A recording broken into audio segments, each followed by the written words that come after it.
El colectivo Slavs and Tatars presenta por primera vez la exposición Mayatepek en México y es uno de los colectivos más importantes del siglo XXI. Slavs and Tatars empieza en 2006 como un grupo de lectura basado en temas culturales, políticos, lingüísticos de la región de Eurasia y ha tenido una presencia muy importante desde la Bienal de Sharjah en 2011, donde tuvo su primera gran presencia institucional, hasta exposiciones en Berlín en distintas ocasiones, en Asia, en Europa, en Estados Unidos, siempre desarrollando un trabajo contextual y de investigación. En México han hecho un cuerpo de obra de cerámica y de espejos basados en el embajador turco Mayatepek de los años 30, que investiga una serie de coincidencias lingüísticas entre el maya y el turco.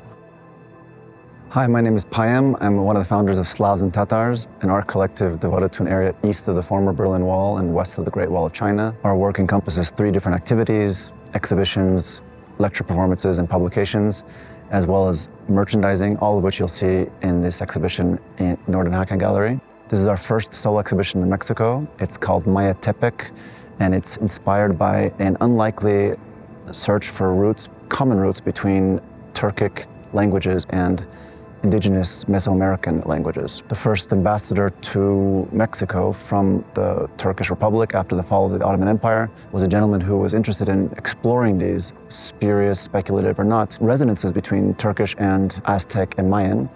And in these 2 new bodies of work, we've explored these unlikely alliances, including 2 mirrors behind me, one of which shows the words for Lord in Aztec, Khan, and in Turkish, Khan. And Mayatepek, the first ambassador to Mexico, he was interested in these very simple words that explored the common heritage between these 2 cultures, Mesoamerican and Turkic.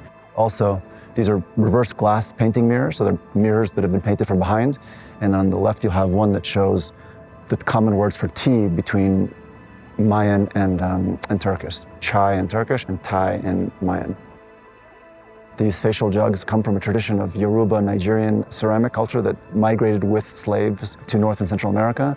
We've made 7 new jugs, each of which features a word that was in common between the Mesoamerican indigenous languages, Mayan or Aztec, and Turkish languages. And for example, the facial jug here on my right is the word for kuch or gur, which are words for migration, both in Mesoamerican indigenous languages as well as Turkish.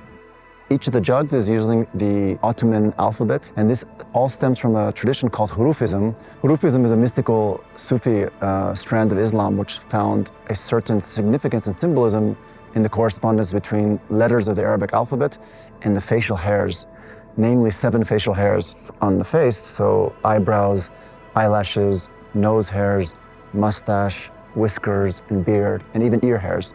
And so each of the jugs feature a word in the Ottoman alphabet using this tradition of sort of mystical numerology and letters. The 2 works behind me are from a series called Tranny Tees pour Marcel. This is one of the only series of works which spans the entirety of Slavs and Tatars practice from 2009 to the present day. On my left is a work called Who Are You? It features who written in Arabic and are you. All of these vacuum formed plastics are using the wrong alphabet for the language that they're conveying. And they're all addressing this topic of alphabet politics, transliteration, which has been a focus of our work for almost 20 years now. On the right is a Uighur Cyrillic alphabet, and the Uyghurs were Turkic peoples are in Western China whose alphabet was briefly Cyrillic. Today it's Arabic, and they've had their alphabets changed many times. And you can see the comma and the exclamation mark are actually focused or located on the O and the K. For saying okay, essentially, ballet.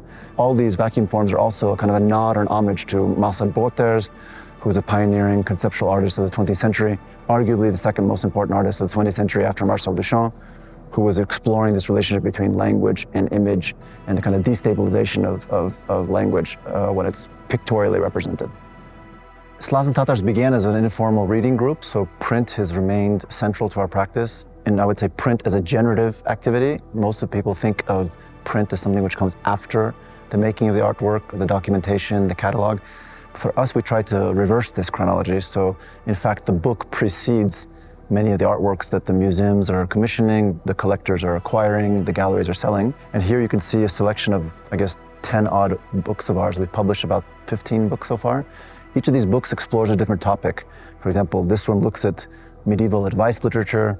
This one looks at the relationship between syncretism and Islam in Central Asia.